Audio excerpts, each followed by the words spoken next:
안녕하십니까. 황태순TV의 황태순입니다. 2020년 6월 3일 수요일입니다. 1964년 그러니까 56년 전이죠. 6.3 사태 서울에서 서울대학을 비롯한 각 대학에서 이제 한일 국교 정상화 반대하는 시위가 벌어졌고 거기에 군이 위수령 발동해서 군이 출동했던 날이기도 합니다. 6.3 사태에 있는 날이죠. 마침 오늘 오전에 보니까 더불어민주당 의원 최고위원회가 열렸는데 이해찬 더불어민주당 대표는 오늘 오전에 뭐라고 그랬냐니까 국회법에 따라 5일에 의장단을 선출할 것이다. 우리 민주당은 어제 정의당 등 4개 정당과 함께 21대 첫 국회 소집 요구서를 제출했다. 여러 번 강조했지만 국회법은 여야가 이미 합의해서 만든 법으로 국회문을 여는 것이 협상과 양보의 대상이 될 수 없다. 다음 주 6월 8일이죠. 6월 8일 다음 주 상임위원회 구성을 완료하고 3차 추가 경정 예산 그러니까 정부가 아마 오늘 국무회의에서 통과시킬 것 같은데 35조 3천억 정도 규모입니다. 어마어마한 규모죠. 추가 경정 예산 심사 등도 착수해 일하는 국회 모습을 국민들에게 보이도록 하겠다. 그러자 이제 김태년 원내대표도 주사위는 던져졌다. 5일에 국회문이 활짝 열리면 법을 지키지 않는 정당이 아무리 아우성 친다 하더라도 일하는 국회를 위한 개혁의 발걸음은 잠시도 멈출 수 없을 것이다. 이 이야기를 들으면서 이야 이 친구들이 참 오만의 극을 달하는구나. 언필칭 민주화 세력이라고 주장하는 사람들이 최소한의 국회에서 민주주의조차도 지키지 않으면서 민주화 세력이라고 얘기하는가. 특히 저는 김태년 원내대표가 주사위는 던져졌다 하는 이야기 아주 비장함을 느끼게 됩니다. 옛날 시저가 루비콘 강을 건널 때 주사위는 던져졌다 라고 얘기했는데 저는 그 이야기를 들으면서 갑자기 예전에 영화로도 나왔죠. 고조선시대 우리 문헌상 최초의 시죠. 공무도화가. 갑자기 그 공무도화가가 생각납니다. 니마 그 강을 건너지 마소. 그런데 님은 기어코 강을 건너셨구려. 물에 빠져 돌아가셨으니 가슴님을 어찌할꼬. 여기서 님은 민주당이 아니라 아마 민주주의를 얘기하는 걸 겁니다. 앞에 님은 민주당이죠. 님아 그 강을 건너지 마소. 그런데 님은 기어코 강을 건너셨구려. 민주당입니다. 그런데 물에 빠져 돌아가시니 즉 민주주의가 물에 빠져 돌아가시니 가신 민주주의를 어찌할꼬 하는 공무도화가를 떠올리게 됩니다.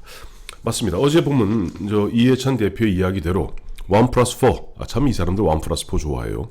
민주당 177명, 정의당 6명, 최강욱의 열린민주당 3명, 그 다음에 원래 더불어시민당으로 배지를 달았다가 각자 자기 정당으로 돌아간 기본소득당 1명, 시대전환당 1명, 그래서 188명이 어제 이제 6월 5일 날 국회 6월 5일 내일 모레네요. 국회 소집 요구서를 냈는데 여기에 대해서 주호영 미래통합당 원내대표는 입장을 분명히 하고 있습니다. 아시죠? 지금 왜 이런 식으로 통합당과 민주당이 티격태격 하는지.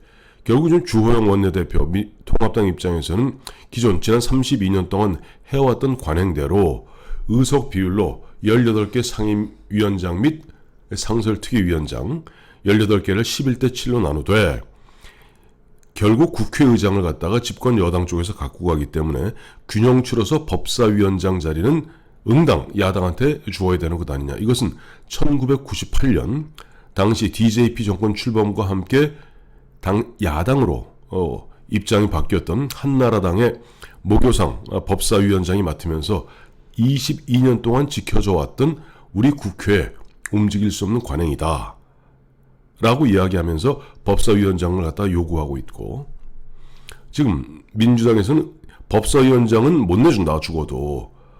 하물며 너희들이 만약에 법사위원장을 계속 주장한다면은 국회법에 따라서 국회의장이 됐던 상임위원장이 됐던 국회의원 과반 출석과 출석 의원 과반 득표한 사람을 갖다가 선출하게 돼 있거든요. 다수득표자를. 그러니까 뭐 국회 법대로만 따지자면은 민주당 말도 틀린 건 아닙니다. 뭐 제가 황태순 TV를 통해서 여러 차례 말씀드렸습니다만 미국 같은 경우는 미 상원 하원 할 거 없이 winner takes all, 즉 원내 다수당이 모든 상임위원장 자리를 독식하는 건 사실이에요. 그러나 그건 그거고 우리나라에서는 지난 87년 헌법체제 이후에 32년 동안 또 지난 1998년 50년 만에 정권 교체 이후에 또 22년 동안 나름대로 의석수에 따라서 상임위원장 수를 배분하고 플러스 최소한 야당 법사위원장은 야당 몫으로 해왔던 그 관행이 있는데 이제 범여권 188입니다만 원래 2명이 더 있죠. 뭐 그러니까 한 사람 뭐 제명된 사람 한 사람 있고 또 굳이 따지자면 저쪽 남원에 무소속 한 분 계시고 하니까 190석이나 마찬가지입니다. 이용우 의원이죠. 그러니까 이제 거대 여당 이제 이른바 수를 갖고 밀어붙이면서 이제 강을 건너고 한다는데 여기에 대해서 주호영 원내대표는 어제 기자간담회에서 분명히 얘기하고 있어요. 뭐라고 얘기했냐니까 자기들 편한 것만 내세워 개헌은 법대로 지키자라고 하는데 동의할 수 없다. 히틀러의 나치 정권도 법치주의를 외치며 독재를 했다. 정확한 이야기입니다. 1933년 수권법 이후에 히틀러가 보면은 뭐 쿠데타를 통해서 뭘 한 게 아니에요. 선거를 통해서 일당이 되었고 일당이 되니까 수권법을 통해서 헌법을 초월한 행정 입법을 갖다 했고 그 수권법에 따라서 당시 반대당인 공산당 그리고 사회당 등을 해산하고 다음에 자기를 따르는 한두 명 소속 한두 명 서너 명 있는 군소정당까지 합쳐서 사실상 일당 독재를 갖다가 12년 합니다. 근데 히틀러도 기어이 그 강을 건너니까 그 말로가 그렇습니다. 라고 얘기하는데 주호영 원내대표의 이야기는 이거예요. 자기들이 보면 나름대로 면밀하게 법률적 검토를 해보니까 어쨌든 첫 국회를 갖다가 개원하는 거는 즉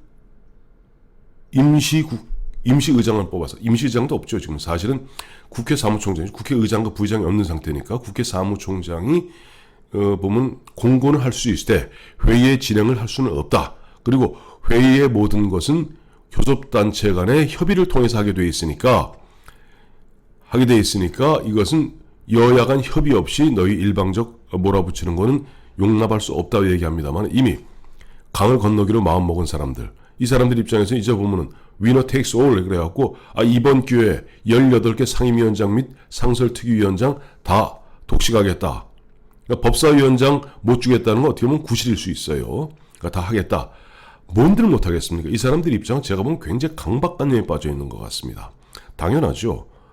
보면은 2016년까지만 해도 그렇게 보면 자기들이 2017년 대선에서 승리할 거로 장담을 못했습니다. 근데 기억하시겠습니다만은 2016년 10월에 있었던 태블릿 PC, 최순실 국정농단 게이트를 갖다가 만들고 거기에 보면 민주노총, 민변, 참여연대, 전교조, 다음에 요즘 또 하나의 실세로 떠오른 정의연 등 이른바 시민단체들이 대거 동원된 가운데 광화문 광장에서 언필칭, 촛불 집회를 갖다 계속 열고 거기에 이미 쫄대로 쫀 사법부, 법원에서는 원래 저쪽 그러니까 지금 현재 광화문에 있는 미 대사관 그 아래쪽까지에서만 집회를 허용했는데 점점 하면서 나중에 결국 청와대 앞 100m까지 행진할 수 있도록 허용해주지 않았습니까? 사법부가 완전히 얼었던 거죠. 거기다가 헌법재판소는 그 촛불의 기세에 눌려서 만장일치 이미 밝혀진 바로도 이미 드러난 바로도 상당히 소수 의견도 있었다고 합니다만은 그런 식으로 박근혜 대통령을 탄핵했고 그런 식으로 어떻게 보면 정권을 탈취하다시피 집권하다 보니까 굉장히 강박관념에 빠져 있고 흔한 얘기에 물 들어왔을 때 노저어야 된다는 그 강박관념이 이대로 꽉 지배하고 있는 것 같습니다. 그러다 보니까 국민이야 뭐라 그러든 말든 자 190석이다. 근데 잊지 마십시오. 정확히 잊지 마셔야 되는 게 비록 의석은 190대 110입니다만은 110도 아니죠. 190대 정확히 따지면 자기들이 그 당시 민주당과 그다음에 더불어시민당은 180석 대 103석입니다. 이좀 그러나 180대 103이지만은 거의 더블 스코어지만은 실제 득표율은 49대 41입니다. 49대 41입니다. 그러니까 41%의 국민이 그렇게 그런 아주 극한의 상황에서도 1200만 표 41%를 갖다가 지금 미래통합당한테 또 미래한국당한테 밀어주었던 겁니다. 그걸 잊지 마셔야 됩니다. 그런데 이 사람들이 이제 법여권 190석이라는 것 그 하나만 갖다 앞장 세워서 밀어붙이는데 어디까지 갈 수 있는지 지켜보고 저는 여기서 두 가지 말씀을 드리고자 합니다. 첫째 하나는 제가 몇 차례 걸쳐 말씀드렸습니다만 지금 미래통합당 입장에서 당장 내일 모레 저 국회 열리는데 들어갈 겁니까 말 겁니까? 아마 민주당 김태년 원내대표는 주호영 원내대표를 강하게 압박할 겁니다. 내가 너희 법사위원장 포기하고 법사위원장 포기하고 하는 얘기 알짜배기 즉 국회에서 집권 여당의 독주를 견제할 수 있는 법사위라던가 예결이라던가 이런 거 다 포기하고 헛개비 같은 거 몇 개 하자. 그거 하면 들어와. 주호영 원내대표가 만약 그거 받아들여서 들어가면 진짜 주호영 원내대표는 우리 정치상 사상 자칫 잘못하면 사쿠라라는 얘기 됐습니다. 그렇게 하시면 안 되죠. 예를 들어서 앞서도 말씀드렸습니다만은 1988년 일로 상김 시대 당시 집권당이 된 민정당이 과반이 안 되었기 때문에 아예 원 자체를 구성할 수 없었기 때문에 그 당시 YSDJ, JP에게 양보해서 상임위원장 자리를 갖다가 나누어 주었습니다만은 원칙대로 하면은 또 위너 테이크스 올이 맞아요. 그 이야기는 2009년에 주호영 아마 수석 부대표였을 겁니다. 그때 안상수 씨가 대표였던가요? 그때 2009년에 그 당시 국회법 개정하겠다고 나섰을 때 그때 당시 한나라당에서도 그랬어요. 야 이거 우리가 지금 범보수합신이가 거의 220석인데 그 당시 한나라당에다 자유선진당 등등등 뭐 친박신당 합치면 200석이 넘었습니다. 민주당 81석에 불과했습니다. 야 이거 다 위너 테이크스 올이다 라고 추진했고 그때 그 당시에 노영민 당시 야당 비서실장이 한 말이 뭐냐니까 권력에 취한 정권을 언제까지 국민이 용납할 것이라고 생각하는가? 이게 현재 청와대 비서실장인 노영민 씨가 그 당시에 당의 입장을 대변했던 것이 권력에 취한 정권을 언제까지 국민이 용납할 수 있을 것이라고 생각하는가? 라고 질타했는데 똑같은 것을 11년 만에 돌려드려요. 그러나 그럼에도 불구하고 저렇게 만약에 법법 우겨갖고 뭐 단독 개헌하고 자기들이 국회의장 및 부의장 선출하고 다음 주 월요일 날 국회 열어서 상임위원장 일방적으로 뭐 자기들 독식하겠다 그러면 놔두십시오. 어차피 아니잖아요. 어차피 6석까지나 7석까지나 독주 못 맞거든요. 괜히 거기에 6, 7석에 현혹돼 갖고 뭐 나중에 부역했다는 이야기 듣는 거 안 좋습니다. 마음껏 해보라고 하고 차라리 보이콧하십시오. 또 하나는 마침 오늘 보니까 어제는 이제 강기정 청와대 정무수석이 이제 김종인 비대위원장 축하한다고 이제 난을 갖고 와서 얘기했는데 그때 이런 얘기를 했더군요. 찾아보니까 김종인 비대위원장이 강기정 수석에게 거대 여당이 포용적인 자세를 좀 취해야 할 거 아니냐. 177석 거대 의석을 보유하고 무슨 걱정이 그렇게 많은가. 30년 민주화 이래 해온 관행을 지키는 것이 원칙이다. 억지로 없던 것을 하면 안 된다 하고 쐐기를 박았습니다만 이 이야기는 강기정 수석한테 한 이야기고 정작 오늘 김종인 비대위원장과 민주당의 이해찬 대표가 이제 32년 만에 만나게 됩니다. 1988년 그 당시 관악에서 선거 있을 때 만난 이후 32년 만에 칼끝을 겨루게 되는데 이번에 김종인 대표도 원칙적으로 민주당에게 어른스럽게 이야기를 하되 만약 민주당이 앞서 말씀드린 대로 이해찬 씨가 얘기한 대로 이미 오늘 오전에 최고위원회에서 얘기했잖아요. 5일 의장단을 선출할 것이다 하고 강행 의지를 재확인했는데 그러면 그렇게 하라고 놔두십시오. 놔두시는 건 나쁘지 않습니다. 왜? 이 사람들은 지금 보면 어떤 사람들의 민주주의에 기반하고 전혀 다른 사람들인데 그야말로 이름만 민주화 세력이지 민주화 세력이 아니죠. 민주화 세력을 참칭하는 독재 세력입니다. 어느 정도냐니까 금태섭 전 의원이 지난해 공수처법 통과시킬 때 조국에 대해서도 반대했고 공수처법도 문제가 있다 해서 기권했거든요. 그 기권했다 그래서 뭐 징계하겠다고 좀 난리를 치고 있고 보면 이 사람 저 사람 붙어서 금태섭 전 의원을 갖다 지청구하고 있습니다. 끝으로 한마디 말씀드리겠습니다. 예전에 50 시절에 한 전두환 대통령이 당시 대통령 유명한 말이 있습니다. 아마 전두환 대통령 말을 갖다가 지금 문재인 정부에서 그대로 따라하는 것 같습니다. 전두환 대통령은 그 당시에 보면은 국회에서 찬반인데 기권이 있었지 않습니까? 기권하는 이번에 금태섭 의원과 똑같죠. 그때 전두환 대통령이 한 유명한 말입니다. 기권은 반대보다 나쁘다.